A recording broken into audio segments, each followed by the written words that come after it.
সাহাবায়ে আমরা কিছুটা ঈর্ষান্বিত হলেন, কিছুটা আফসোস করলেন যে পূর্বেকার জামানার উম্মতদেরকে আল্লাহ তাআলা লম্বা হায়াত দান করেছেন।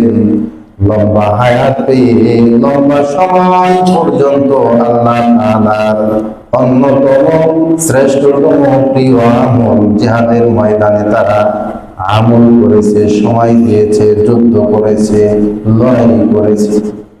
আমরা তো কোনোভাবেই 60-70 বছরের হায়াত পেয়ে তাদের মতো এত লম্বা আমল করার মাধ্যমে আল্লাহর প্রিয় হইতে পারবো না। তাদের মধ্যে আফসোস, সুবহানাল্লাহ। আমাদের মধ্যে আফসোস হয়। কোন একটা সময় পড়াশোনা করেছি সাভারের একটি মাদ্রাসায়, আমাদের সাথে আমাদের একটা ছাত্র ভাই ছিল, ক্লাসমেট, তাদের বাড়ি গাজীপুরে। ঘটনাক্রমে সে বলে তার বাবা আর ডাক্তার এনাম সাহেব একই সাথে একই মেডিকেলে একই বেসে পড়াশোনা করছে।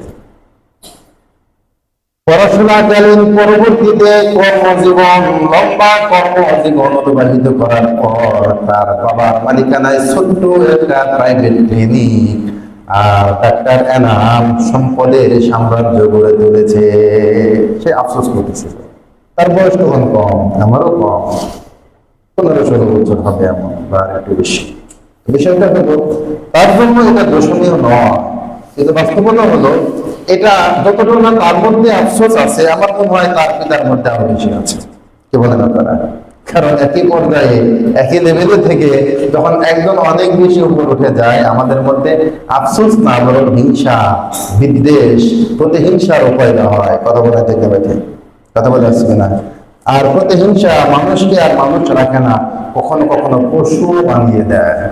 আজকাল তো প্রতিহিংসা তারাও মানুষকে পশুত্বের কাতারে নামিয়ে দিয়েছে। আপনারা দেখতে পাচ্ছেন, শুনতেছেন, ইদানিংকালে আমাদের দেশে এমন কিছু ঘটনা ঘটেছে, আগে কখনোই ঘটেনি, ব্যাপারটা এমন নয়, কিন্তু ইদানিংকালে এতগুলো ঘটনা একসাথে ঘটার মাধ্যমে এটাই প্রমাণ করে মানুষ আর মানুষ নাই। মানুষ কেন যেন দিনকে দিন পশুত্বের দরজায় নেমে যাচ্ছে। কথা বলে ঠিক না বেঠে? একটা 6-7 বছরের বাচ্চাকে ধর্ষণ করে বস্তায় ভরে মাটিবন্দি করে ফেলে দেওয়া, একটা 6-7 বছরের বাচ্চাকে পাহাড়ের চূড়ায় নিয়ে ধর্ষণ করে গলা কেটে ফেলে দেওয়া, একটা 13 বছরের ছোট্ট মেয়ে, 14 বছরের ছোট্ট মেয়ে, তার চাচা লাগে সম্পর্কে, দাদির বোন দাদি হয় না, তাহলে ওই দাদির ছেলেও তো আমার চাচা হবে। কি বলেন? তাহলে সেই চাচা নিজের এই সম্পর্কে ভাতিজি লাগে তার কুচরিতার্থ হাসিল করার জন্য, যখন তার নিজের আপন খালা অর্থাৎ নাতনির দাদি বাধাপ্রাপ্ত হয়েছে, তাকে পিটিয়ে মেরে ফেলে, তাকে মেয়েটাকে হাতুড়ি দিয়ে আধা মারা করে জঙ্গলে নিয়ে ধর্ষণ করে, এরপরে বাঁশের মোটা দিয়ে আবারও পিটিয়ে মেরে বিকৃত করে বিভস্ত করে ফেলে দিতে পারে, সে কি আর মানুষের কাতারে থাকতে পারে? আপনারা বলেন, তাহলে বারবার একই ঘটনার পুনরাবৃত্তি কেন হচ্ছে? কারণ এই দেশে বিচার নাই, আগেও ছিল না, এখনো নাই, আর এই সিস্টেমে আগামীতেও আমাদেরকে কেউ বিচার দিতে পারবে না। কথা বলে আসছে কিনা? কোরআনের আইনের নাম শুনলে মানুষের গায়ের মধ্যে চুলকানি হয়। কথা বলছেন আপনারা? অর্থাৎ তারা নারীদেরকে স্বাধীনতা দিতে চায়, আমেরিকান স্টাইলের স্বাধীনতা, আর তারা যখন ক্ষতিগ্রস্ত হয়, লাঞ্ছিত হয়, ধর্ষণের শিকার হয়, কিংবা আরো কোনো বেজ্জতির শিকার হয়, তখন এরা আবার 1500 বছর আগের মোহাম্মদের মদিনার ইসলামের আইনে এদের বিচার চায়। কথা বলতে ঠিক না বেঠি? এই অবস্থা তাদের, এরা সবাই ভণ্ড, এরা সবাই কি স্বাধীনতা দিতে চায় আমেরিকান স্টাইলে, আর ক্ষতি হলে বিচার চায় সৌদি আরবের স্টাইলে, 1500 বছরের 15 স্টাইলে। মূলত এটা সৌদি আরবের কোনো স্টাইল নয়, কোরআনের স্টাইল, আল্লাহ তাআলার বিধানই এমন। কথা বলেন ঠিক না বেঠি? কথা বলে আসছে কিনা? এরকম একটা পশুকে যখন হাজার লক্ষ মানুষের সম্মুখে রেখে তার উপরে হক কায়েম করা হবে, হাজারটা পশুর ভিতর থেকে পশুত্ব এমনিতেই বের হয়ে যাবে। কথা বলেন ঠিক না বেঠি? আল্লাহ সহি বুঝ দান করুন আমাদেরকে। আপনারা আরো জানেন, এগুলো বলার উদ্দেশ্য আমাদের শিক্ষা নেওয়া। আমরা যেন দুনিয়াবী স্বার্থের ঘাটতির কারণে এমন কখনোই হিংসাত্মক মনোভাব আমাদের মধ্যে জাগিয়ে না তুলি। সবাই আলহামদুলিল্লাহ। الحمد لله وكفى وسلام على عباده الذين اصطفى أما بعد فأعوذ بالله من الشيطان الرجيم بسم الله الرحمن الرحيم إنا أنزلناه في ليلة القدر وما أدراك ما ليلة القدر ليلة القدر خير من ألف شهر تنزل الملائكة والروح فيها بإذن ربهم من كل أمر سلام هي حتى مطلع الفجر.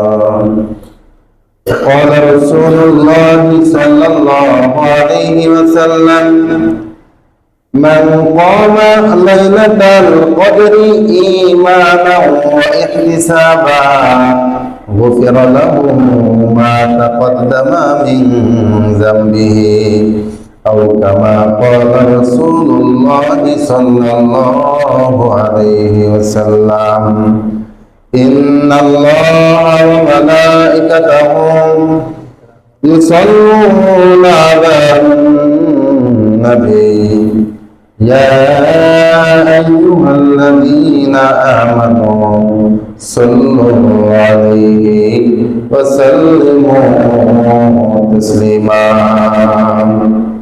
اللهم صل على محمد وعلى آل محمد كما صليت على إبراهيم وعلى آل إبراهيم إنك حميد مجيد. اللهم بارك على محمد وعلى آل محمد كما باركت على إبراهيم وعلى آل إبراهيم إنك حميد مجيد. الحمد لله.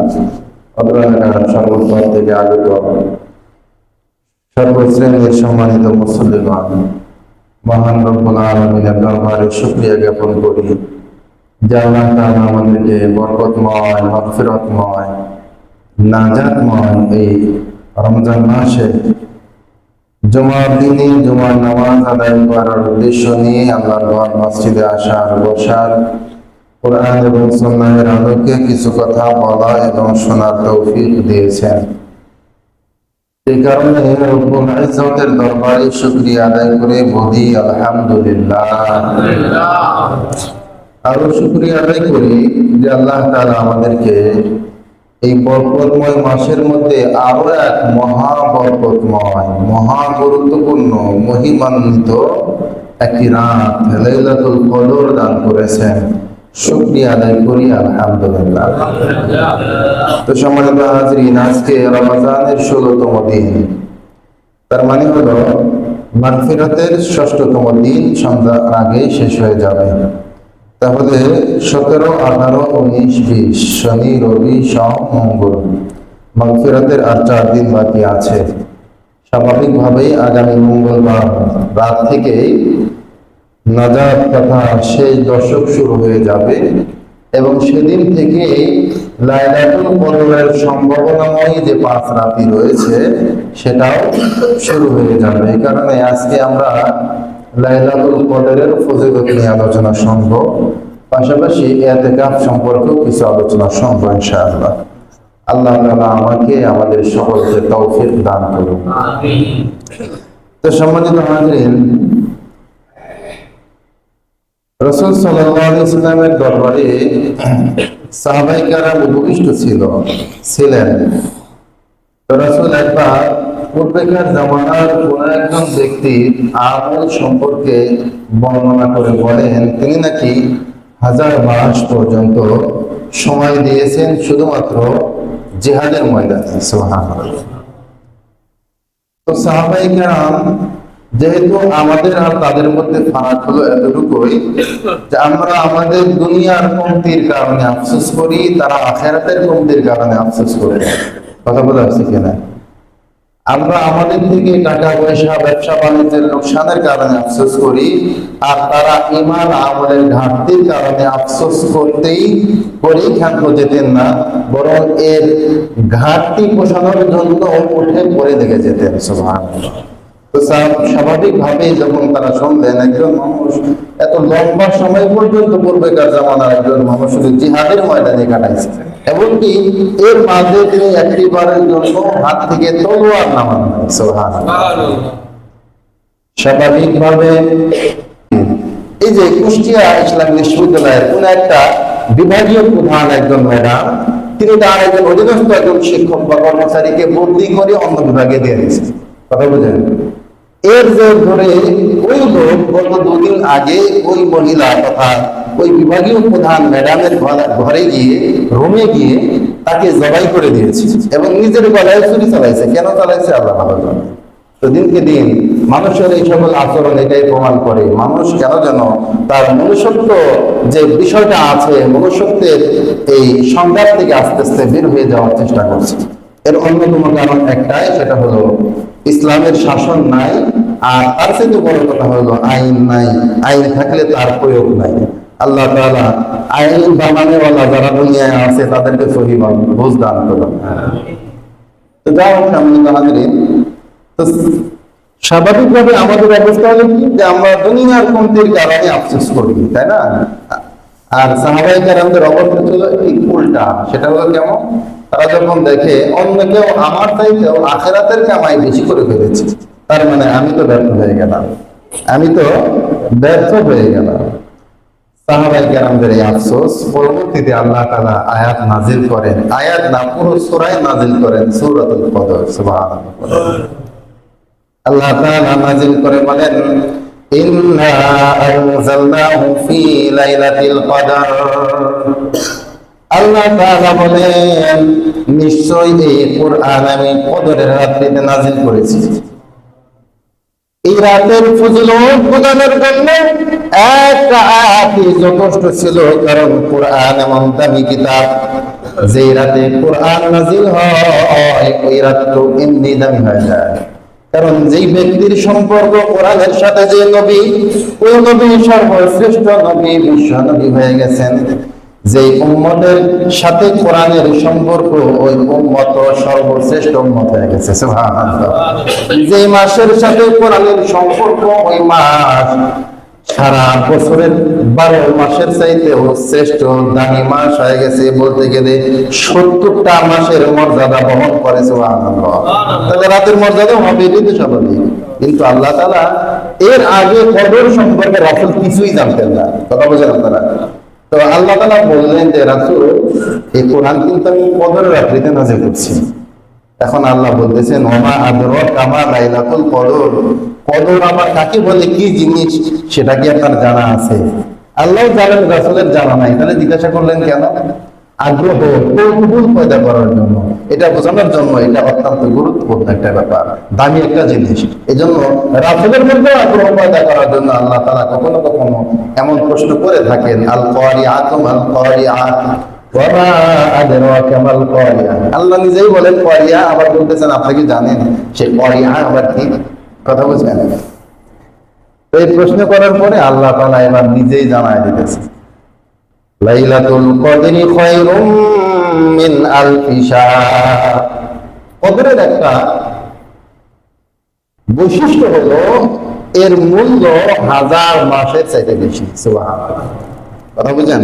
কদরের রাতের মর্যাদা 1000 মাসের চাইতে বেশি। বুঝলেন? 1000 মাসকে আপনি এই বছরের হিসাবে যদি কনভার্ট করেন, দেখবেন 83 বছরের চাইতেও বেশি সময়। সুবহানাল্লাহ। কথা বুঝেন আপনারা? অর্থাৎ একজন মানুষ 40 বছর হায়াত পেয়েছে, আর এর মধ্যে সে অন্তত 25 বার সবে কদরের সুযোগ পেয়েছে। অর্থাৎ স্বাভাবিকভাবে একজন পুরুষ মানুষ তো বালেক হতে 15 বছর লেগে যায়, অর্থাৎ এটাই লাস্ট সীমানা। এরপরে কোনো আলামত প্রকাশ না পেলেও সে বালেক। কথা বুঝেন? কিন্তু 15-এর আগেও যদি বালেক হওয়ার আলামত প্রকাশ পায় একজন ছেলের কাছ থেকে, বালকের কাছ থেকে সে বালেক হয়ে যায়, তো স্বাভাবিকভাবে 15 বছর বাদ দিলে 25 বার, কতবার? 25 বার। 25 বছর সে লাইলাতুল কদরের সুযোগ পেয়ে গেছে। যদি 25টা বছর 10 দিন করে সময়, 5 দিন করে সময়, 21, 23, 25, 27, 29 সময়টাকে কাজে লাগাইতে পারে, শুধুমাত্র এই 25 বছরের 5, 25, 125 রাত একটু ইবাদত করার মাধ্যমে সে 2000 বছরের বেশি সময় ইবাদতের সওয়াব লাভ করতে পারে। কথা বলতেন আপনারা? অথচ আমাদের কেমন দিন একটা দোষ না, আমাদের সবে কদর রমজানের প্রথম 5 দিন থাকে। কথা বুঝেন আপনারা? এই 5 দিনের পরে হারায় যায় সবাই। 21, 23 খবর হয় না, অবশ্য 27 কারো কারো হুঁশ ফিরবে, কারণ তারা কোথাও কোথাও শুনেছে সবে কদর বুঝি ওই 27 রাত্রিতে, অর্থাৎ নিশ্চিত ধরেই নিয়েছেন যে 27 রাত্রিতেই সবে কদর। অথচ হাদিসে এই ব্যাপারে কোন রকম সুস্পষ্ট বর্ণনা পাওয়া যায় না। প্রথমত রমজান মাসের ব্যাপারে বলা হয়েছে, এরপরে রাসূল আর একটু সহজ করে বলেছেন সেই 10 দিনে, এরপরে রাসূল বলেছেন সেই 10 দিনের বিজোড় রাত্রিগুলোতে খুঁজো। এরপরে আর সহজতর করার জন্য রাসূল বলেন নাই। বলতে পারেন তাহলে রাসূল বললেন না কেন? কেন বললেন না সেই বিষয়ে আমরা পরে যাই। যে এখানে আমাদের লাভ হতো এতটুকুই, যদি আমাদের জন্য নির্দিষ্ট করে দেওয়া হতো তাহলে সারা রমজান বাদ দিয়ে 1 রাতের জন্য বসে থাকতো, অর্থাৎ ওই রাত আর কেউ ঘুমাইতো না। মুমিন তো বটে, মুনাফিকও ঘুমাইতো না, কারণ মুনাফিকও জান্নাতের আশা রাখে। কারণ যে শয়তান তামাম দুনিয়ার মানুষকে বিভ্রান্ত করে, ও নিজেও তো জান্নাতের আশা রাখে।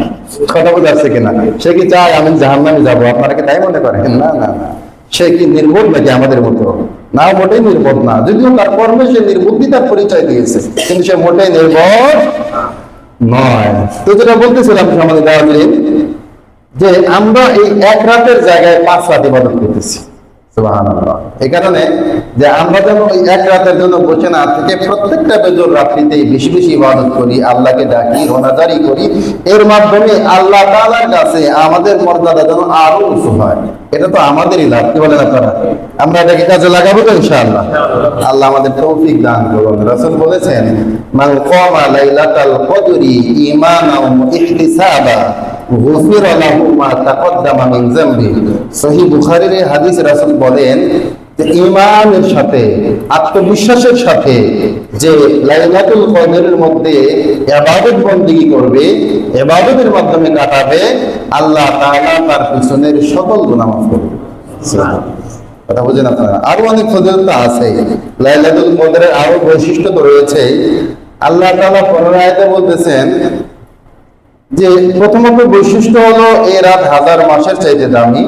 আর একটা বৈশিষ্ট্য হলো এই, আল্লাহ তাআলা বলেন তানাজ্জালুল মালাইকাতু ওয়ার রূহু, যে এই রাতের মধ্যে আল্লাহ তাআলা ফেরেশতাদের একটা জামাত দুনিয়ায় পাঠায় দেন, অর্থাৎ এরা নেমে আসে। ফিহা, অর্থাৎ এই রাতের মধ্যে নেমে আসে বিইذনি রাব্বিহিম, আল্লাহর অনুমতিতে। মিন কুল্লি আমর, আল্লাহ তাআলার সকল নির্দেশনা নিয়ে আসেন, অনেক বিষয় নিয়ে আসেন। যত নির্দেশনা আল্লাহ দেন সেগুলো নিয়েই তারা জমিনে আসে। এটা একটা বৈশিষ্ট্য গেল। আর সর্বশেষ বৈশিষ্ট্যের ব্যাপার আল্লাহ বলেন সালাম, শান্তি আর শান্তি। এই রাতে বান্দা, আমলকারী বান্দাদের উপরে কি নাযিল হতে থাকে? শান্তি আর শান্তি, সালাম আর সালাম বর্ষিত হতে থাকে। কতক্ষণ পর্যন্ত? ইয়া হাত্তা মাতলাইল ফজর, যতক্ষণ না ফজর উদিত হয়, অর্থাৎ ফজর শুরু হয়, ততক্ষণ পর্যন্ত এই রাতে তার আবেদ বান্দা যারা আছে, বান্দি যারা আছে, আবেদা বান্দি যারা আছে, তাদের উপরে সালাম বর্ষিত হতে থাকে। সুবহানাল্লাহ। এটা আল্লাহ তাআলার কথা। এছাড়া রাসূল তো অনেক হাদিস, অনেক কথাই বলছেন। আমাদের দাঁড়িয়ে এটা জিনিস মনে রাখবেন, সেটা হলো সম্পর্কের কারণে, অর্থাৎ সম্পর্কের কারণে মর্যাদা বৃদ্ধি পায়। কথা বুঝেন? অর্থাৎ একজন ব্যক্তির যখন আরো বড় কোনো দামি ব্যক্তির সাথে সম্পর্ক হয়ে যায়, দুনিয়ার মানুষ তাকে একটু আলাদাভাবে সম্মান করে কিনা? করে কিনা? তাহলে দেশের প্রধানমন্ত্রীর সাথে যার চলাফেরা, স্বাভাবিকভাবে তার মর্যাদা বেশি হয়ে যায় কিনা? যাই তো, কি বলেন? দেখেন, আমরা সাধারণভাবে আমাদের ঘরে, অনেকের ঘরে টিভি আছে, অনেকে আবার টিভির জন্য পর্দাও বানায়, আছে কিনা? তো এখন আপনারা একটু বিবেচনা করে দেখবেন যে টিভির ওই সামনের এই এলইডি গ্লাসটাকে ঢেকে রাখার জন্য যে পর্দার যে কাপড়ের মান, আর অনেক মানুষের ঘরে কোরআন আছে, কোরআনের জন্য তারা গিলাফ ব্যবহার করে, সে গিলাফের কাপড়ের মান দুটো কি সমান? স্বাভাবিকভাবে দেখবেন যে টিভির সামনে থাকা কাপড়ের গুণগত মান বেশি। কথা বলে ঠিক না বেশি? এখানে দেখেন যে কাপড়গুলো আছে সাধারণ অরবিন্দ না কি সব কাপড় বলে, লোকাল কাপড়। এই সকল 60, 65, 70, 75 টাকা দাম প্রত্যেক ইয়ার্ড গজের। এইরকম মূল্যমানের কাপড় তারা দেখেন প্রায় 30, 40, 50টা কোরআন মোড়ানো আছে। বিষয়টা আমি সেটা ভালো মন্ডর দিকে যাচ্ছি না, আমি একটা বিষয় বুঝাইতেছি। পাশাপাশি আমরা গায়েও কাপড় পরি এবং আমাদের দাবি মূল্যবান, কি বলেন আপনারা? আমাদের হুজুরদের কামাই না থাকলে এখন আমাদেরও একটা গায়ে কাপড় বানাইতে গেলে ন্যূনতম 2000-2500 টাকা লাগে। কথা বলছেন আপনারা? তো বিষয়টা হলো ওই টিভির সামনে থাকা দামি কাপড়ের গ্লাভটা যদি কখনো পরে যায়, কিংবা আপনার গায়ের এই মূল্যবান কাপড়টাও যদি নিচে পড়ে যায়, আমরা কি এটাকে ধরে চুমু দিয়ে বুকে জড়াই, বড় করে একটা ঝাঁকি দিই? কি বলেন আপনারা? অথচ দেখবেন একটা ছোট বাচ্চা মাদ্রাসায় পড়ে কিংবা কোরআন শিখতেছে উস্তাদের কাছে, যে কোনো ভাবে কোরআনের এই গিলাফটা নিচে পড়ছে, পায়ের নিচে পড়ছে, দেখবেন এটাকে ঝাড়া দিচ্ছে, চুমু দিচ্ছে, বুকা দিচ্ছে, আছে না নাই বলেন? তার মানে হলো এটা কি এটার মূল্যের কারণে মর্যাদাবান হয়েছে না সম্পর্কের কারণে? এই কাপড়ের সম্পর্ক হয়েছে কোরআনের সাথে। এই কারণে এই কাপড়ের দাম দুনিয়ার মূল্য মানে অনেক কম, কিন্তু কোরআনের সাথে সম্পর্ক, কোরআনকে তাকে দিয়ে মুড়িয়ে রাখা হয়, এই কারণে এটার মর্যাদা আমাদের কাছে বেশি। কথা বলে দেখে রাখে। এই কারণে যে প্রত্যেকটা বস্তুর সাথে সম্পর্কযুক্ত হওয়ার কারণে, কোরআনের সাথে সম্পর্কযুক্ত হওয়ার কারণে কবরের রাত্রির মূল্যমান অনেক বেড়ে গেছে। ওই কোরআনের সাথে যে মানুষের সম্পর্ক জুড়ে যাবে, ওই মানুষের মর্যাদা আল্লাহর কাছে অনেক বেশি বেড়ে যায়। এই কারণে রাসূল বলেন কিয়ামতের ময়দানে কোরআন ওয়ালাকে ডেকে বলা হবে, ইকরা, তুমি পড়ো, ওয়ারতাকি, আর চড়ো, পড়ো আর চড়ো, করতে থাকো, উঠতে থাকো। ওয়ারাতিল কামা কুনতা তুরাতিলু ফিদ দুনিয়া, অত্যন্ত তারতিলের সাথে, শুদ্ধ উচ্চারণের সাথে পড়তে থাকো, যেরকম শুদ্ধ উচ্চারণের সাথে তুমি দুনিয়ায় কোরআন তেলাওয়াত করতে। কারণ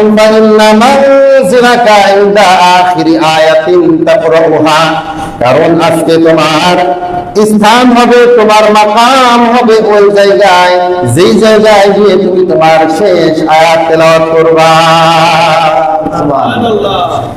যে আল্লাহর বান্দা 6236টা আয়াত কথা কোরআন মুখস্থ করে ফেলবে, তার স্থান হবে এত উপরে, এত উপরে তার মাকাম হবে। যেই বান্দা পুরা কোরআন মুখস্থ করতে পারে নাই, কিন্তু কয়েকটা সূরা শিখছে, বিশুদ্ধ করে পুরাটা শিখছে, শেষের 10টা সূরা শিখছে, 5টা সূরা শিখছে, 20টা সূরা শিখছে, মুখস্থ আছে, ওইখানে আল্লাহ তাআলা পড়তে বলবেন, তুমি কোরআন তো হাতে দিয়ে দেবেন না, দিকে দিকে পড়। আল্লাহ বলবেন পড়তে থাকো। অর্থাৎ আপনার যেখানে কোরআনের বিশুদ্ধতম যতগুলো আয়াত থাকবে, পড়তে থাকবে না, আর আপনার মর্যাদা উঁচু হইতে থাকবে। সুবহানাল্লাহ। দুঃখজনক ব্যাপার, কোরআনের প্রতি আমাদের আকর্ষণ কম। কথা বুঝেন? বারবার বলা হয় যে আমাদের সন্তানরা স্কুলের পড়াশোনায় তাদের পরীক্ষার রেজাল্ট খারাপ হলে আমরা না যতটুকু বিচলিত হই, এর 1000 ভাগের 1 ভাগ যদি বিচলিত হইতাম যে আমার সন্তান দিনকে দিন বড় হচ্ছে কিন্তু কোরআন শিখছে না, রাসূলের হাদিস শিখছে না, রাসূলের আদর্শ শিখছে না, ইসলাম সম্পর্কে, দিন সম্পর্কে তাকে আমি কিছু শিখাইতে পারছি না, যদি দুনিয়াবী শিক্ষার অন্তরালে বিপরীতে 1000 ভাগের 1 ভাগ আমাদের গুরুত্ব থাকতো, তবুও এই জমিনের হাজারো অপরাধ কমে যাইত। কথা বলতে ঠিক না? এটা আমার নিজের চোখে দেখা, আমি নিজের প্রমাণ। যার মধ্যে ছোট্টবেলায় ন্যূনতম কোরআনের কিছুটা জ্ঞান ঢুকছে, কিছুটা পড়া সে শিখেছে বিশুদ্ধ করে, এরপরে মাদ্রাসায়ও পড়ে নাই, স্কুল কলেজেই পড়েছে স্বাভাবিকভাবে। হতে পারে এদের মধ্যে বেশিরভাগই দাড়িও রাখে না, সুন্নতি পোশাকও পরে না, কিন্তু কসম করে বলি এরা কখনো নাস্তিকতার পর্যায়ে পৌঁছায় না। কারণ তার দিলের মধ্যে, ছোট্ট দিলের মধ্যে একবার হলেও, কিছু সময়ের জন্য হলেও কোরআনের সঙ্গ পেয়েছিল, কোরআনের জ্ঞান, কোরআনের হরফ, কোরআনের ইলম ঢুকে গিয়েছে। এই কারণে ওই দিলকে আল্লাহ তাআলা কখনো গাফিল করেন না, গুমরা করেন না। সুবহানাল্লাহ। কথা বুঝেন আপনারা? এরা নামাজ পড়ে না ঠিক, কিন্তু একেবারেই মাসকে মাস বছরকে বছর যারা আছে জমা পর্যন্ত করে না। দেখবেন যারা ছোট্টবেলায় কিছুটা হলে কোরআন শিখেছে, কোরআনের জ্ঞান শিখেছে, রাসূলের আদর্শে কিছুটা উজ্জীবিত যাদেরকে করা হয়েছে, দেখবেন একেবারে পরিপূর্ণরূপে পূর্ণাঙ্গরূপে গাফেল হয়েছে খুবই কম পাবেন। কথা বুঝেন আপনারা? এরা রেগুলার না পড়লে দেখবেন কখনো কখনো নামাজে আসতেছে। আমাদের এখানেও প্রমাণ আছে, এক দুটা ছেলেকে আমিও চিনি, এক দুটা আরো বেশি, যারা কিছুটা সময় কয়েকটা বছর কয়েকটা মাস কোরআনের শিক্ষায় শিক্ষিত হয়েছে, চেষ্টা করেছে, পরবর্তীতে পরিস্থিতির কারণে হোক, পরিবেশের কারণে হোক, গার্ডিয়ান অভিভাবকদের অবহেলার কারণে হোক, বা তাদের দায়িত্বহীনতার কারণে হোক, কিংবা যে উস্তাদের কাছে সে পড়েছে সেই উস্তাদের তার কৌশলের অভাবের কারণে হোক, যেভাবে সে পড়ে গেছে, ঝরে গেছে, কিন্তু একেবারে পূর্ণাঙ্গরূপে গাফেল হয় নাই। এমন একটা ছেলে আমাদের মজমায় আছে, আশা করি। কথা বুঝেন? তার একটা আদব হলো, সে অনেকদিন আগে পড়াশোনা বন্ধ করে দিয়েছে, কিন্তু আমার সামনে যখন আসে এরকম বাবু হয়ে সে বসে না, নামাজের শুরুতে বসে। আমাকে দেখে সে হাঁটু পা সোজা করে নামাজের শুরু হয়ে যায়। এটা আমাদের মাদ্রাসা ছাত্রদের এমন একটা বৈশিষ্ট্য হলো, উস্তাদদের সামনে এইরকম বাবু হয়ে এলে ডেলে হেলান দিয়ে বসে থাকা যাবে না। উস্তাদের একটা সম্মান আছে না? কথা বোঝেন কিনা? তার মানে হলো সে লাইনে নাই, কিন্তু এর মধ্যে তার মধ্যে আদব রয়ে গেছে, সম্মান ইজ্জত এখনো রয়ে গেছে। এখনো সে আমাকে এর মধ্যে বলেছে, আমি আবারও কোরআন বিশুদ্ধ করার জন্য আপনার কাছে শিখবো, আপনি আমাকে সময় দিন। কথা বুঝেন আপনারা? যার মধ্যে কোরআনের বীজ বপন করা হয়, সে ভুলে যেতে পারে, কিঞ্চিত সময়ের জন্য গাফেল হয়ে যেতে পারে, আবারও আল্লাহ তাআলার ইচ্ছায় সে ফিরে আসবে। কোরআনের এই ন্যূনতম জ্ঞান যে তার ভিতরে রয়েছে, এই বীজ বারবার তার মধ্যে তারা রোপণ করে দেবে। সুবহানাল্লাহ। এই জন্য কোরআনের সম্মান করার দরকার আছে না নাই? শেখার দরকার আছে না নাই? এই যে জগৎকালে যা কিছু আমাদেরকে আল্লাহ তাআলা যতটুকু সম্মানিত করেছেন, শ্রেষ্ঠতম নবী দিয়েছেন, আমাদেরকে শ্রেষ্ঠতম উম্মত বানিয়েছেন, শ্রেষ্ঠতম এমন একটা রমাদান মাস দিয়েছেন আমাদেরকে স্পেসিফিক ভাবে, যেটা অন্য কোনো উম্মতকে দেওয়া হয় নাই। শ্রেষ্ঠতম মহিমান্বিত রাত লাইলাতুল কদর দেওয়া হয়েছে, যেটা কোনো উম্মতকে দেওয়া হয় নাই, কোনো নবীকে দেওয়া হয় নাই। এই সব কিছুর বরকত কোরআনের ওসিলায়। সুবহানাল্লাহ। এটা আমাকে আপনাকে গুরুত্বের সাথে শিখতেই হবে। এর মানে এটাকে অবহেলা করে পার পেয়ে যাওয়ার কোনো সুযোগ নাই সম্মানিত হাজিরিন। এই কারণে সম্মানিত হাজিরিন, লাইলাতুল কদর অনেক বেশি গুরুত্বপূর্ণ হয়েছে মূলত কোরআনের কারণে। এই কারণে লাইলাতুল কদরকেও আমরা অনেক বেশি মর্যাদার সাথে আমরা পালন করব। পাশাপাশি যার কারণে এই রাত মর্যাদাপূর্ণ, যার কারণে মাস মর্যাদাপূর্ণ, যার কারণে আমাদের নবী এত শ্রেষ্ঠতম নবী, যার কারণে আমরা শ্রেষ্ঠতম উম্মত, তাহলে ওই কোরআনকে মূল্যায়ন করা দরকার আছে না নাই বলেন? মনে রাখবেন, ব্যক্তির কথা ব্যক্তির মর্যাদা বহন করে। কোরআন কিন্তু কিতাবুল্লাহ নয়, কালামুল্লাহ। অর্থাৎ আরো 103টা কিতাব নাজিল হয়েছে, সবগুলো ছিল কিতাবুল্লাহ, আল্লাহর কিতাব। কি ছিল? আল্লাহর কিতাব। এই কারণে আমাদের নবীর কাছে যখন ধাপে ধাপে আয়াতে আয়াতে কোরআন নাজিল হয়, গতকালকে আমরা 19 নম্বর পারা তেলাওয়াত করেছি। কি বলেন আপনারা? তারাবির মধ্যে। এই কারণে কাফের বেঈমানরা ইহুদিরা জানতো যে আগে তো এই নবীর উপরে কিতাব নাজিল হয়েছে, আল্লাহ তাআলা কিতাব একটা দিয়ে দিয়েছে, নবী নিয়ে গেছে। কথা বুঝেন? তাইলে আবার মুহাম্মদ আবার কেমন নবী হলো যে তার উপরে একসাথে কিতাব নাজিল হয় না? ওরা বলে লাউলা উনজিলা আলাইহিল কুরআন জুমলাতান ওয়াহিদা। এই মুহাম্মদের উপরে তাহলে আবার পুরো কোরআন একসাথে এক জুমলা নাজিল হলো না কেন? কথা বুঝেন? অর্থাৎ বোঝাতে চাই একসাথে নাজিল হইলে আমরা একটু বিবেচনা করতাম যে ইমান টিমান আনা যায় কিনা। কথা বুঝেন? তাহলে এই কোরআন ধাপে ধাপে আপনার আমার এই উম্মতে প্রয়োজন অনুসারে আল্লাহ তাআলা নাজিল করেছেন প্রায় 23 বছর সময় নিয়ে। সুবহানাল্লাহ। কথা বোঝা যাচ্ছে কিনা? আমাদেরকে মূল্যায়ন করতে হবে। আমরা যদি আজ থেকে দিন আমাদের সন্তানদেরকে দিন এবং ঈমানের শিক্ষা থেকে গাফিল করে রাখি, ভবিষ্যৎ কি হয়ে যাবে? মধ্যপ্রাচ্যে যে অশান্তি শুরু হয়ে গেছে, এটা অত সহজেই শেষ হবে না, থামবে কিন্তু শেষ হবে না। কথা বলে আছে কিনা? এবং এখন যে পর্যায়ে আছে, কখন থামবে সেটাও বলা যাচ্ছে না, কোনোভাবেই কোন রকম প্রেডিকশন করা যাচ্ছে না। কথা বলেন আপনারা? দুনিয়া অনেক বৃদ্ধ হয়ে গেছে, দুর্বল হয়ে গেছে। লাঠি ভর দিয়ে মানুষ কখন হাঁটে? মানুষ পান খায় যখন তার দাঁত শক্ত থাকে, যখন দুর্বল হয়ে যায় এটাকে সুপারিকে একটা যন্ত্রের মধ্যে, লোহার যন্ত্রের মধ্যে ছেঁচুনি দিয়ে তারপরে খায়। কেন? কারণ সে দুর্বল হয়ে গেছে, অক্ষম হয়ে গেছে। দুনিয়ার অবস্থা ওইরকম হয়ে গেছে। কথা বলেন আপনারা? মনে রাখবেন, দুনিয়ায় কিয়ামত সংঘটিত হবে দুনিয়ার সব চাইতে নিকৃষ্ট মানুষদের উপরে। কথা বলেন আপনারা? এই কারণে আমি আপনাকে নিকৃষ্ট অবস্থায় এমন ভাবে দুনিয়া থেকে যেতে চাই যে আমাদের কৃতকর্মের কারণে না ফরমানির কারণে, যে আমাদের উপরে কিয়ামত কায়েম হয়ে গেল আর সর্বনিকৃষ্ট মানুষ হিসেবে আমরা আল্লাহর কাছে সাব্যস্ত হয়ে গেলাম। এমনটা কি আমরা চাই? এমনটা আমরা চাই নাকি বলেন? এই জন্য এখন থেকেই পরিপূর্ণ ইমানি তামান্না নিয়ে আমাদেরকে বাঁচতে হবে, আমাদেরকে ইমানি চেতনা জাগ্রত করতে হবে। রমজান বের হয়ে গেলে আমি আপনাদেরকে নিয়ে ফরজে আইনে কোর্স করবো ইনশাল্লাহ। আমি আপনাদেরকে নিয়ে করাবো ইনশাল্লাহ 10-15 মিনিট কোরআন শিক্ষার মতো লম্বা সময় না। আর যদি এখানে যুবকরা যারা আছে, তোমরা মুরব্বীরা, সমবয়সী যারা আছেন, আপনাদের মধ্যে যদি আগ্রহ জাগে না কোরআন শেখা দরকার, আমি আবারও বলি যে আমাদের এখানে কোরআন যারা শিখছেন প্রথম দিয়ে আবারও প্রাইমারি থেকে কাছাকাছি চলে গেছে অল্প কিছুদিনে, কিন্তু বিষয়টা হলো ইনাদের মধ্যে বেশিরভাগই কিন্তু দুর্বল মানুষ, 60 ঊর্ধ্ব। কথা বুঝেন? 1-2 জন আছে যারা মানে 60 ঊর্ধ্ব না, 60 এর নিচে মানে 40 এর নিচে না। আবার কথা বলে আসছে কিনা? তো এখন এই অবস্থা স্বাভাবিকভাবে 40 বছর ওভার হয়ে গেলে, 50-60 বছর ওভার হয়ে গেলে মানুষের মেধা কি আর আগের মতো কাজ করে বলেন? মনে রাখবেন আমার মেধা কমে নাই। কথা বুঝেন? আমি যেমন আমার ছাত্র অবস্থা এটা অহংকার করে বলি না, আমি সবসময় এটা বলি, শুকরিয়া আদায় করি, এখনো শুকরিয়া আদায় করি যে দুদিন আগে আমি খুবই অসুস্থ, মানে বাহিরে অনুভূত মানে বোঝা যায় না আলামতটা, কিন্তু ভিতরে আমি খুবই দুর্বল হয়ে গেছি। এমন অবস্থাতে আমি তাড়াতাড়ি পড়াইতে পারবো কিনা এমন একটা কন্ডিশন, এমনকি আমি পড়তেও পারি না, আমি শুয়েই ছিলাম।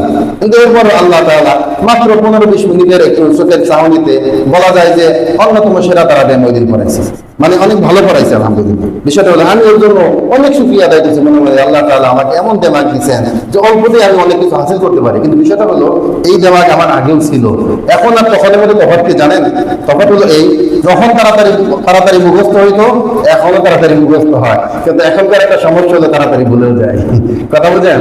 অর্থাৎ মানুষ যখন বড় হয়, বয়স হয়, মেধা হয়তো আসল ঠিক থাকাকালীন কমে না, কিন্তু তার মুখস্থ শক্তি যখন ঠিক থাকে পাশাপাশি তার ভুলে যাওয়ার শক্তি ওটাও অনেক বেড়ে যায়। কথা বুঝেন আপনারা? এই কারণে উপস্থিত ওনাদেরকে আমি শিখাই, অনেক ভালো বলে, কখনো কখনো আবার সময় পেরিয়ে গেলে আমার ভুল হয়। কিন্তু এই যুবকরা যারা আছে 15, 18, 20, 25, 30, 35 বছর বয়সী যারা আছে, এনারা যদি চেষ্টা করে এমন ভাবে শিখতে পারবে যে আশা করা যায় যে তার তেলাওয়াত শুনে একজন মানুষ মনে করবে যে একজন আলেমে দ্বীন কোরআন তেলাওয়াত করেছে ইনশাআল্লাহ। এই জন্য ফরজে আইন কোর্সও করবো ইনশাআল্লাহ, পাশাপাশি কোরআন শেখার জন্য আপনারা আগ্রহ পয়দা করেন। এমন এই জামাতবদ্ধ বলে পড়ার জন্য অন্তত 15-20 জন মানুষ না হলে এটা জমে না। কথা বলতে আসছে কিনা? আপনারা শুধুমাত্র আমার কাছে সময় চান, আমাদের দেওয়ার জন্য প্রস্তুত আছি। কারণ আমি কিয়ামতের ময়দানে এমনটা হোক, আমি এটা চাই না যে কিয়ামতের ময়দানে আপনারাই ইমাম সাহেবের বিরুদ্ধে আল্লাহর কাছে অভিযোগ করবেন হুজুরে তো আমাদেরকে এইসব বিষয় শিখায় নাই, গুরুত্ব দেয় নাই, হুজুর তো আমাদের ইমাম ছিলেন, নেতা ছিলেন, সমাজের নেতা। কথা বলছেন না? ওই জায়গায় ঠিকই নেতা বলবেন আর কি। তো এখন আমি কেন দায়ী থাকবো বলেন? আমি আমার জায়গা থেকে প্রস্তাব দিয়ে যাচ্ছি, আপনার গলায় ছুরি ঠিকিয়ে তো আপনাকে ফেরানোর দায়িত্ব আল্লাহ আমাকে দেয়। আল্লাহ তাআলা আল্লাহ নবী মুহাম্মদ সাল্লাল্লাহু আলাইহি ওয়াসাল্লামকে এই দায়িত্ব দেয় নাই। কথা বলা যাচ্ছে কিনা? যাক সম্বন্ধে হাজিরিন, সময় তো শেষ পর্যায়ে। তো লাইলাতুল কদরের বরকত যেন সামগ্রিকভাবে আমরা মহল্লার সবাই লাভ করতে পারি, এর একটা সুরত হলো ইতিকাফ করা। কি করা? ইতিকাফ করা। কথা বলা যাচ্ছে কিনা? এই জন্য 20তম রোজার সন্ধ্যার আগে, ইফতারের আগে থেকেই মসজিদে আগমন করে ঈদের চাঁদ ওঠা পর্যন্ত সময় মসজিদে অবস্থান করে পুরো সময়টাকে আল্লাহর জন্য কুরবানি করাকে ইতিকাফ বলে। সুবহানাল্লাহ। কথা বলা আছে কিনা? এখন ইতিকাফের ফজিলত বলতে 10 দিনেরটা পরে একদিনের ফজিলত বলি। যে বান্দা, আল্লাহ রাসূল বলছেন সহিহ হাদিসের মধ্যে আসছে, যে বান্দা আল্লাহ তাআলার রাজি এবং সন্তুষ্টির জন্য একদিন আল্লাহর জন্য ইতিকাফ করে, আল্লাহ রাসূল বলেন কিয়ামতের ময়দানে, হাশরের ময়দানে তার আর জাহান্নামের মধ্যে এমন বিশাল 3টা পরীক্ষা খনন করে দিবেন, সৃষ্টি করে দিবেন, তৈয়ার করে দিবেন, যার এক একটার দূরত্ব জমিন আর আসমানের দূরত্বের সমান। সুবহানাল্লাহ। এটা হলো একদিনের ইতিকাফের জন্য। আর 10 দিনের ব্যাপারে আল্লাহ রাসূল সাল্লাল্লাহু আলাইহি ওয়াসাল্লাম বলেছেন যে সেই 10 দিনের ইতিকাফ যদি আমরা করতে পারি, ফজিলত কিন্তু অনেক আছে, গুরুত্বপূর্ণ কয়েকটা আমি বলছি। তার জন্য অন্যতম ফজিলত হলো এই যে 2টা কবুল হজ এবং 2টা কবুল উমরার সওয়াব লাভ করতে পারবে। সুবহানাল্লাহ। কথা বুঝেন আপনারা?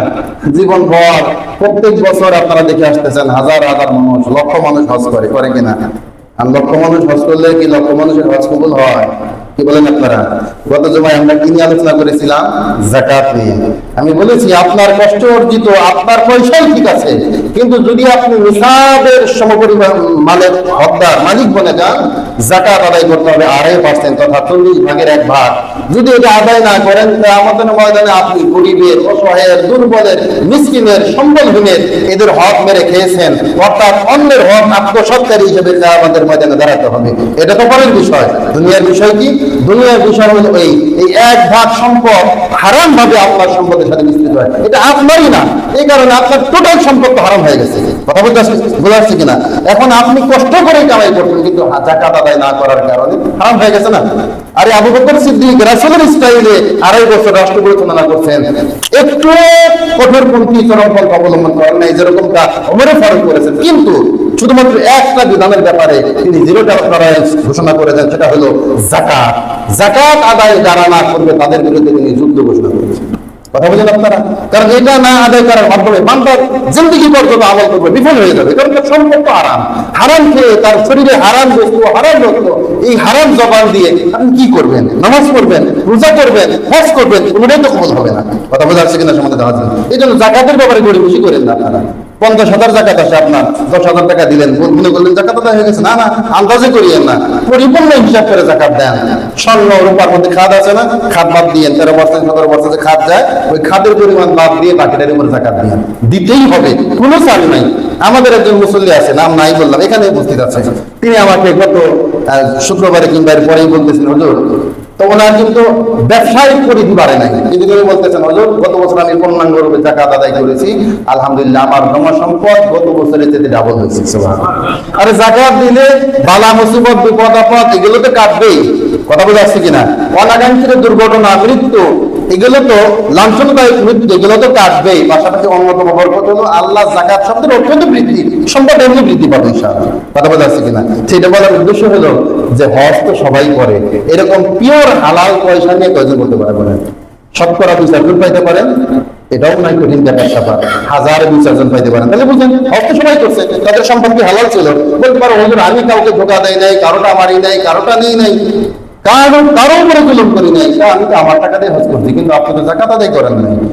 জাকাত আদায় না করার কারণে আপনি অনিচ্ছা সত্ত্বেও আপনি আপনার মোট সম্পত্তির এই 2.5% সম্পদ অন্যের সম্পদের আপনি ভোগ করতেছেন। হারাম মিশ্রণ করার কারণে পুরোটা হারাম হয়ে গেছে। কিন্তু ইতিকাফ এমন একটা আমল যার মাধ্যমে বান্দার আমল নামা 2টা কবুল হজের সওয়াব জমা হয়। সুবহানাল্লাহ, কবুল উমরার সওয়াব জমা হয়। পাশাপাশি রাসূল বলছেন 40 দিন কোন ইসলামী রাষ্ট্রের সীমান্ত পাহারা দিলে যে সওয়াব, সেই সওয়াব তার আমল নামা জমা হয়। সাহাবায়ে কেরামরা তো জানতে চাইবেনই স্বাভাবিক যে 40 দিন ইসলামী রাষ্ট্রের সীমান্ত পাহারা দেওয়ার সওয়াব কি? এইটা আবার ইসলামী রাষ্ট্র না, এটা ভাইবেন না। কথা বলেন আপনারা? বর্তমান জমিনে ইসলামী রাষ্ট্রের সংখ্যা শূন্যের কোঠায়। কথা বলে আসছে কিনা? তো যেটা বলতেছিলাম, তার রাসূল জানিয়ে দিয়েছেন 40 দিন কেউ যদি আল্লাহর সন্তুষ্টির জন্য, দেশ এবং দেশের মানুষের নিরাপত্তার জন্য কোন ইসলামী রাষ্ট্রের সীমান্ত পাহারা দেয়, আল্লাহ তাআলা তার জিন্দেগীর গুনাহ এমন ভাবে মাফ করায় দিবেন যেন সে সদ্য ভূমিষ্ঠ হওয়া একটা নিষ্পাপ শিশু। সুবহানাল্লাহ। তাহলে এমন গুরুত্বপূর্ণ সওয়াব অর্জন করা দরকার আছে না নাই? ইতিকাফ করার জন্য কি আপনারা কেউ নিয়ত করতে পারেন? ইনশাআল্লাহ ইতিকাফ করব। আর কে কে আছেন? মাশাআল্লাহ বেশ কয়েকজন হাত তুলছেন। পরিবারের সাথে আলাপ করেন, আগামী মঙ্গলবার তো 4 দিন সময় আছে। কথা বোঝা যাচ্ছে কিনা? কিন্তু শর্ত হলো এই 10 দিন আল্লাহর জন্য কুরবানি করার জন্যই মসজিদে আসতে হবে। যদি দুনিয়ার সবকিছুর সাথে সম্পর্ক ছিন্ন করে মসজিদে আসতে পারেন, তাহলে ইতিকাফে আসেন। একজন আসেন, একজনের ওসিলায় পুরো মহল্লার মানুষের নাজাতের কারণ হয়ে যাবে ইনশাআল্লাহ। এই কারণে সময় তো দিতেই হবে, চাইলেও বাইরে যাবেন না, কিন্তু এই কারণে ভিতরে যেতে থাকতেই হবে। সুতরাং নিয়ত টাকা পবিত্র করে পরিবার পরিজন দুনিয়ার সাথে 10টা দিনের জন্য সম্পর্ক ছিন্ন করে আসবো। পারবো ইনশাআল্লাহ? যারা ইতিকাফ নিয়ত করছি পারবো না ইনশাআল্লাহ? যে আমরা নিয়ত করি অতীতে যারা ইতিকাফ করেছি কিংবা করি নাই, যে আগে যদি করেও থাকি, এবারে ইতিকাফ হবে আমার জীবনের শ্রেষ্ঠ ইতিকাফ। হতে পারে আগামী বছরের সময় পাবোই না। খুব বেশি মনে করে শহীদুল ভাইয়ের কথা, তিনি অনেক বেশি সময় দিয়েছেন রোজার মাসে, তারা কোরআন পড়তে নিয়ে এক পাশে বসে থাকতেন। কথা বলে আসছে কিনা? আল্লাহ তাআলা তাকে নিয়ে গেছেন, এই রমজান পান নাই। আপনি পাবেন তার গ্যারান্টি আছে বলেন? তিনিও সুস্থ মানুষ ছিলেন, কিন্তু মারা যাওয়ার 2 দিন আগেও মসজিদে আসছেন, আমার সাথে কথা বলছেন, গল্প করছেন, দুনিয়া থেকে চলে গেছেন। সময় শেষ। আল্লাহ তাআলা আপনাকে, আমাকে, আমাদের সকলকে সহিহ বুঝ দান করুন, আমল করার তৌফিক দান করুন। 4টা 15 পর্যন্তই বয়ান করার কথা, কিন্তু রমজান মাসে তার খাওয়া দাওয়ার ব্যাপারটা নাই। আর মসজিদের সাথেই গত 2 জুমাতে আমরা একটু আপনাদের কাছে টাকা পয়সা চেয়েছি মসজিদের জন্য। শুধুমাত্র মসজিদের স্বার্থ না, আমাদেরও তো স্বার্থ আছে। আমিও কিন্তু দিয়েছি, একেবারে কম দিই নেই, আমার সামর্থ্য আমি দিচ্ছি আলহামদুলিল্লাহ। মসজিদের স্বার্থেই তো কখনো 2-4 মিনিট বেশি নেওয়া হয়, ঠিক আছে না ইনশাআল্লাহ। আবার যখন রমজান শেষ হয়ে যাবে, একটা 15-16, 14-15-16 এরকমই আমাদের বয়ান চলবে ইনশাআল্লাহ।